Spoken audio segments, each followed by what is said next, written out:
السلام عليكم ورحمة الله وبركاته.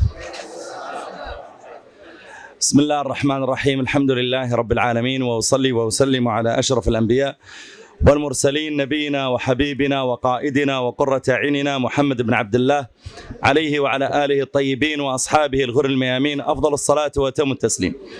أنا أحمد الله تعالى أن يسر هاللقاء معكم. وسبحان الله، أنا العادة كل سنة يكون عندي محاضرات في الحملات، يتصلون وأعطيهم يعني الصبح الظهر العصر إلى آخره. السنة هذه سبحان الله يعني صار عندي عملية قبل كم شهر ومنعت من الحركة تقريبا، فكل من اتصل اعتذرت، قلت هالسنة ما في محاضرات، هالسنة ما في إلا جلسة في الخيمة وقراية قرآن. بس عاد هناك أقوام لا تستطيع أن ترفضهم، الشيخ فضل جزاه الله خير، وأيضا عندكم أخونا أصدقاء يعني أعزة الشيخ عبد المجيد والشيخ طالب اليزيدي ومجموعة ممن يعني أحرص أني أجي وأشوفهم لو بدون محاضرة، وأنتم جميعا بلا شك لكم في القلب مكانة. فوالله لم أذهب إلى حملة من الحملات اللي طلبوا إلا أنتم، حبا والله لكم ورغبة والله في زيارتكم ومعايدتكم والجلوس معكم. وعسى الله أن يجعلنا وإياكم ممن قال فيهم النبي عليه الصلاة والسلام: المتحابون في الله يوم القيامة على منابر من نور يغبطهم الأنبياء والشهداء. منابر ما هو منابر من حجر ولا منابر من خشب، إنما هي منابر من نور. كيف شكلها الله أعلم بها. عليها أقوام الأنبياء والشهداء ينظرون إليهم ويتمنون لو أنهم مكانهم. قيل يا رسول الله من هؤلاء؟ من هؤلاء اللي الله يجعلهم على منابر من نور والناس تحت العرق يبلغ بهم كل مبلغ، وهذول على منابر من نور، منهم يا رسول الله؟ إذا كان الشهداء يغبطونهم معناه ما هم شهداء، إذا كان الأنبياء يغبطونهم معناه ما هم أنبياء، منهم يا رسول الله؟ قال: هم المتحابون في الله، قوم تحابوا في الله، لم يجمع بينهم نسب، ولم يجمع بينهم مصاهرة، ولم يجمع بينهم تجارة، ولم يجمع بينهم جوار في بيت، إنما حب في الله، فكافأهم الله أن يجعلهم يوم القيامة على منابر من نور. فنسأل الله أن يجعلنا وإياكم يوم القيامة من هؤلاء. ويوم القيامة يقول الله: أين المتحابون بجلالي؟ اليوم أظلهم في ظلي يوم لا ظل إلا ظلي. فأسأل الله أن يجعلنا وإياكم من الذين تحابوا في الله. أحيانا سبحان الله يعني ترى شخصا حافظا للقرآن فتحبه، تقول والله أنا حبيته ما هو والله لأجل مال ولا لأجل منصب، حبيته يا أخي عشان حافظ القرآن حبيته، هذا حب في الله أن تؤجر عليه يوم القيامة. أو تقول أنا أحب فلان، نقول له ليش لماذا تحبه؟ تقول والله يا أخي دائما ما تفوت صلاة الفجر في المسجد حبيته، هذا حب في الله أنت مأجور عليه. ولما تقول والله يا أخي فلان هذا أنا أراه دائما يدخل المسجد بأبوه شايب بار بوالديه، والله أني حبيته يا أخي وأنا ما أعرفه، نقول هذا حب في الله لأنك أحببته لوجه الله. هذا هو الحب في الله اللي يرفع الله به درجات، يرفع العبد درجات عند الله سبحانه وتعالى، ويكون من السبعة الذين يظلهم الله في ظله يوم لا ظل إلا ظله. نسأل الله تعالى أن يجعلنا وإياكم منهم. أيها الأحبة الكرام، نحمد الله تعالى أن يسر لنا إتمام هذا النسك العظيم، ونسأل الله تعالى أن لا يحجب ما دعوناه به من أنواع الأدعية. قد دعونا ربنا بالمغفرة والرحمة والتجاوز عن الذنوب ورفعة الدرجات، فنسأل الله سبحانه وتعالى أن يجمعنا وإياكم في جنته، وأن يجعلنا الله تعالى ممن استجاب الله تعالى دعاءه. ولا شك يا أحبابي أن يعني الوصول إلى هذا البلد الحرام منية كل مسلم.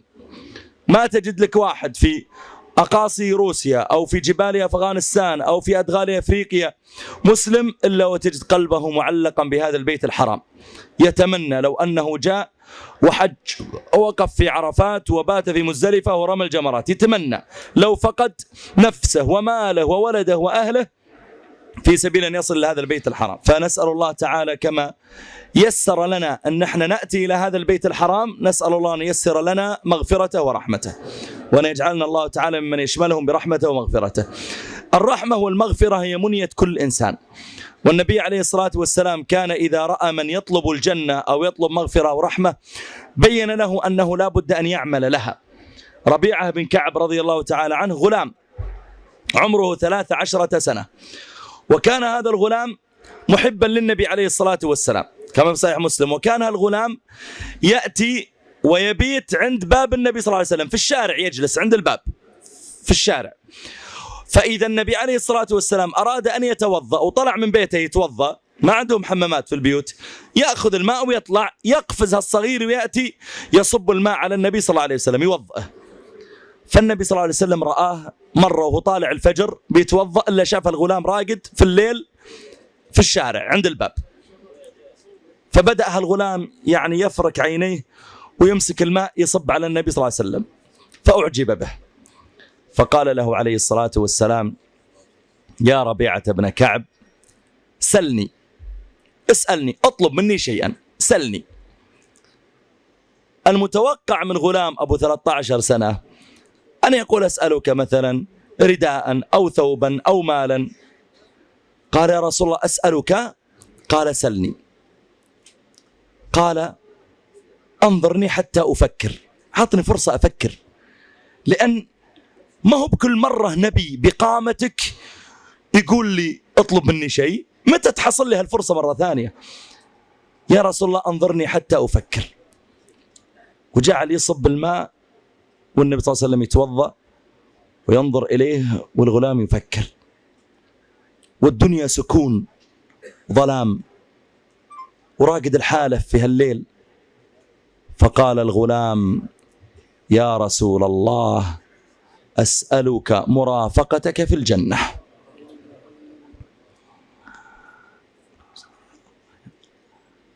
فقال له عليه الصلاة والسلام: أو غير ذلك، يعني لعلك تريد شيئا آخر وخجلت، أو غير ذلك. قال: هو ذاك، أبد، إن حصلت الجنة ما علي من غيرها، هو ذاك. فقال صلى الله عليه وسلم له: يا ربيعة بن كعب. شوف عاد الآن شعور النبي صلى الله عليه وسلم الغلام اللي يكاد قلبه يتفطر حبا وإعجابا بهالصغير، ومع ذلك النبي صلى الله عليه وسلم منهجه واحد مع الجميع. الجنة ما هو بأدع لي ودعيت لك ودخلت الجنة، لا، اعمل يا ابني. فقال له عليه الصلاة والسلام: يا ربيعة بن كعب فأعني على نفسك بكثرة السجود. تبي الجنة يا ولدي؟ أنا بدعي لك، لكن سو شيء أنت بعد، أنت اعمل، يعني كثر صلاة.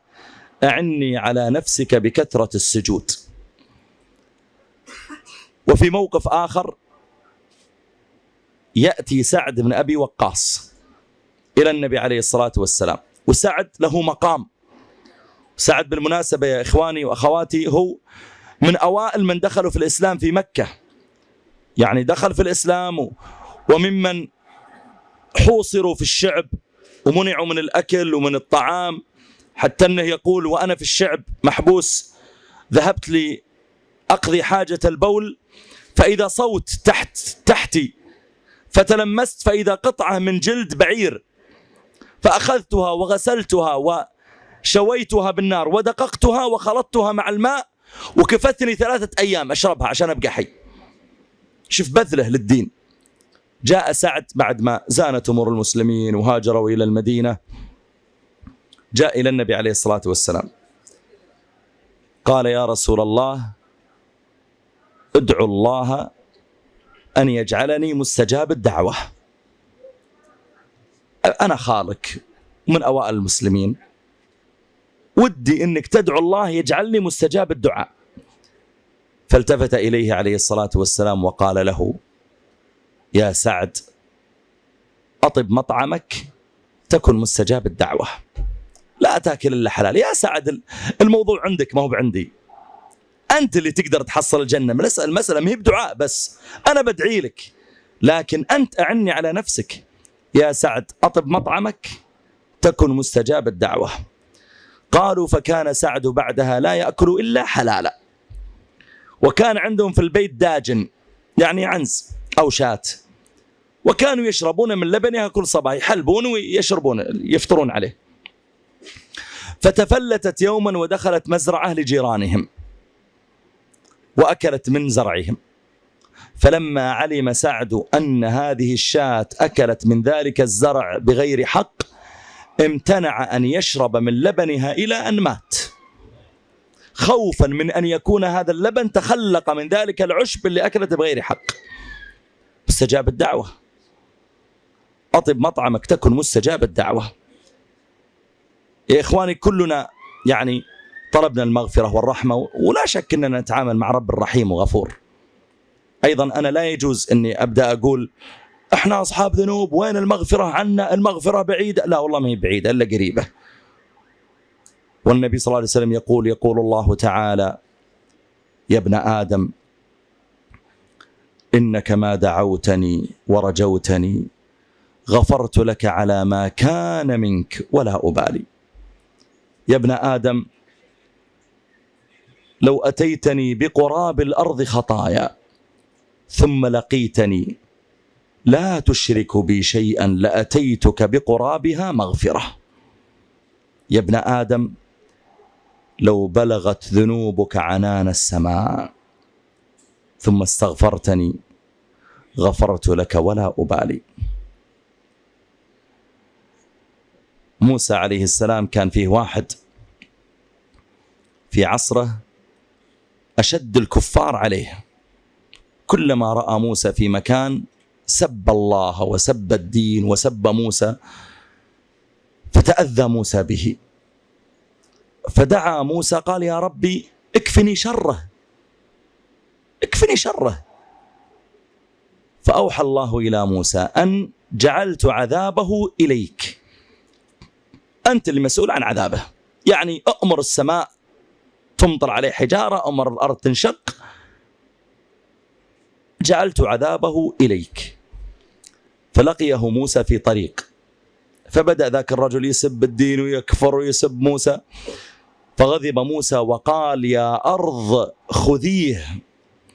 قالوا: فانشقت الأرض ودخل الرجل إلى ركبتيه فصاح: يا موسى أغثني، يا موسى أغثني. قال: يا أرض خذيه. قال: فانشقت ودخل إلى سرته.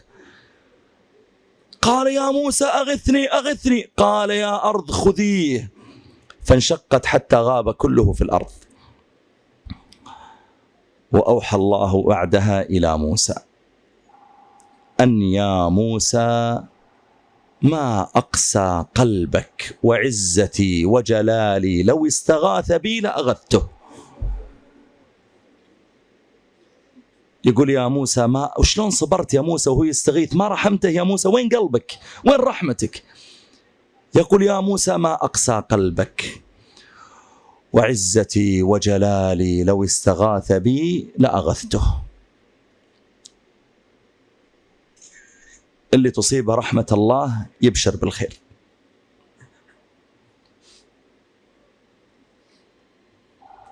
أيوب قال الله تعالى عنه: وأيوب إذ نادى ربه أني مسني الضر وأنت أرحم الراحمين.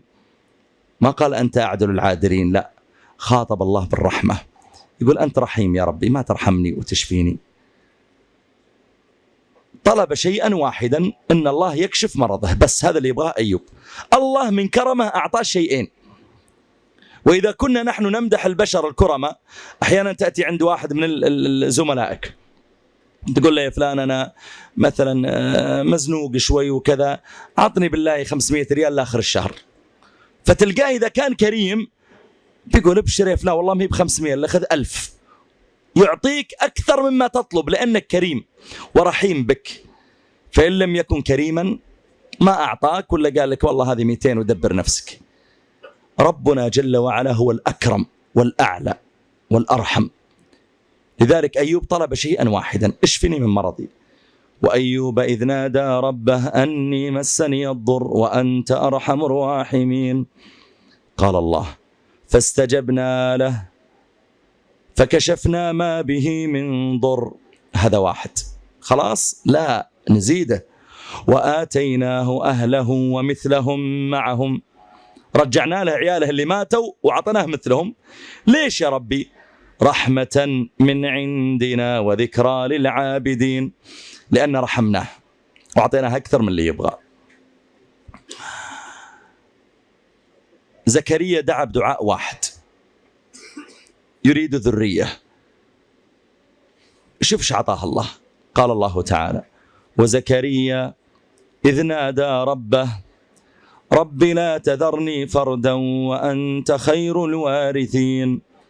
قال الله فاستجبنا له ووهبنا له يحيى.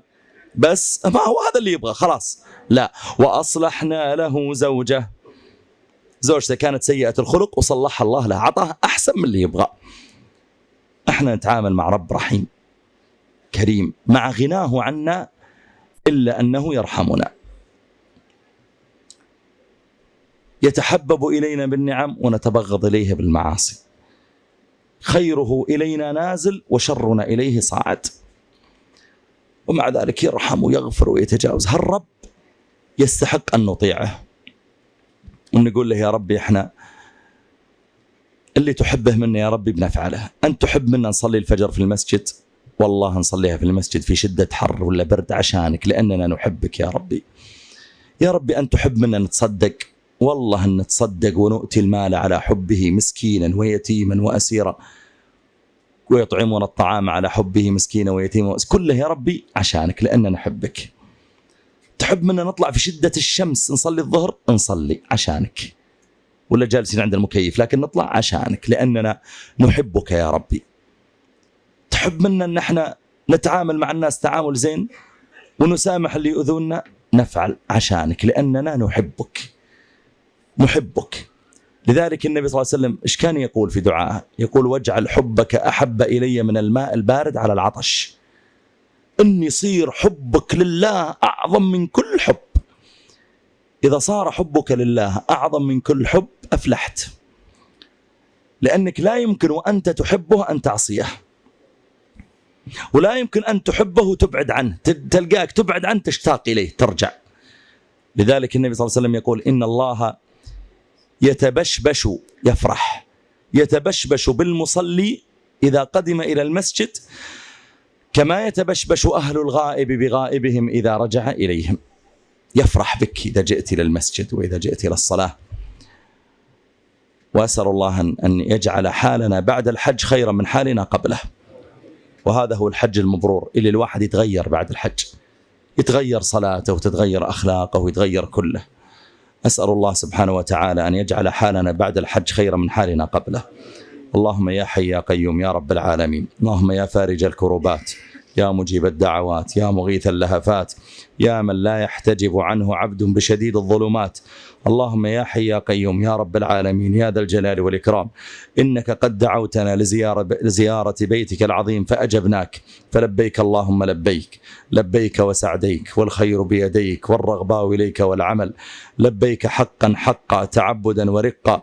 اللهم قد استجبنا لك يا رب فاستجب لنا، اللهم استجب دعاءنا واغفر ذنبنا واستر عيبنا وتولى أمرنا وكفر سيئتنا وضاعف حسنتنا وارفع درجاتنا.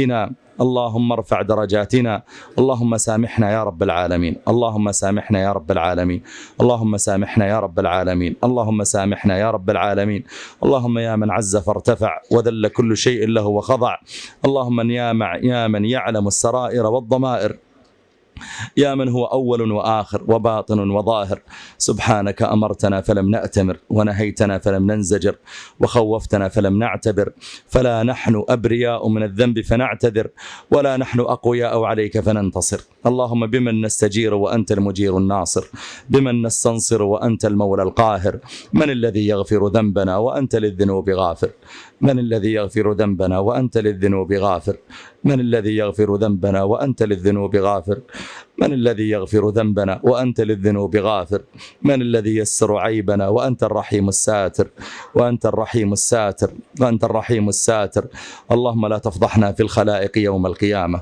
اللهم أدم سترك الجميل علينا، اللهم أدم سترك الجميل علينا.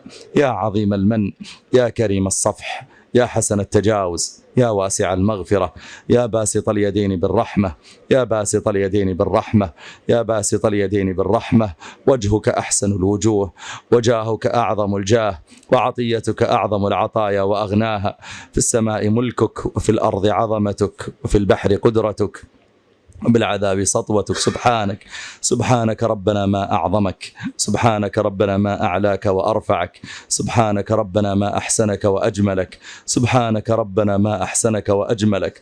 تطاع فتشكر، وتعصى فتغفر، وتكشف الضر، وتجيب المضطر، وتشفي السقيم، وتشفي السقيم، وتشفي السقيم، وتشفي السقيم، وتغفر الذنب العظيم. سبحانك وبحمدك، سبحانك وبحمدك. اللهم رفعنا إليك أكف الضراعة، فاجعلنا من أهل الحوض والشفاعة، ولا تخزنا يوم تقوم الساعة، ولا تخزنا يوم تقوم الساعة، ولا تخزنا يوم تقوم الساعة، ولا تخزنا يوم تقوم الساعة، ولا تخزنا يوم تقوم الساعة. واجعلنا يا ربنا ممن يرزقون لذة النظر إلى وجهك والشوق إلى لقائك في غير ضراء مضرة ولا فتنة مضلة. اللهم زينا بزينة الإيمان، واجعلنا هداة مهتدين غير ضالين ولا مضلين، سلما لأوليائك، حربا على أعدائك، نحب بحبك من أحبك، ونعادي بعداوتك من خالفك. اللهم اقض لنا حاجاتنا، اللهم اقض لنا حاجاتنا، اللهم اقض لنا حاجاتنا، اللهم اقض لنا حاجاتنا. اللهم واشف عنا أمراضنا، واقض ديننا، واستر عيبنا، وأصلح ذرياتنا. اللهم وأصلحنا يا حي يا قيوم يا رب العالمين. اللهم واجعل حالنا بعد الحج خيرا من حالنا قبله، في ديننا ودنيانا، في ديننا ودنيانا يا رب العالمين. اللهم وإنا نسألك لإخواننا في كل مكان أن تصلح أحوالهم. اللهم أصلح أحوالهم في اليمن، وأصلح أحوالهم في سوريا. اللهم احقن دماءهم، اللهم احقن دماءهم، اللهم تقبل شهداءهم، اللهم اشف مرضاهم، اللهم اشف مرضاهم وفك أسراهم. اللهم ول عليهم خيارهم، واصرف عنهم شرارهم يا رب العالمين يا ذا الجلال والإكرام. يا حي يا قيوم، يا حي يا قيوم، يا حي يا قيوم، يا عظيم الملك، يا عظيم الملك، يا عظيم الملك، يا ذا الجلال والجبروت. سبحانك، سبحانك وبحمدك، سبحانك وبحمدك. اللهم صل على محمد وعلى آل محمد كما صليت على إبراهيم وعلى آل إبراهيم، وبارك على محمد وعلى آل محمد كما باركت على إبراهيم وعلى آل إبراهيم إنك حميد مجيد. وبارك الله فيكم، جزاكم الله خير.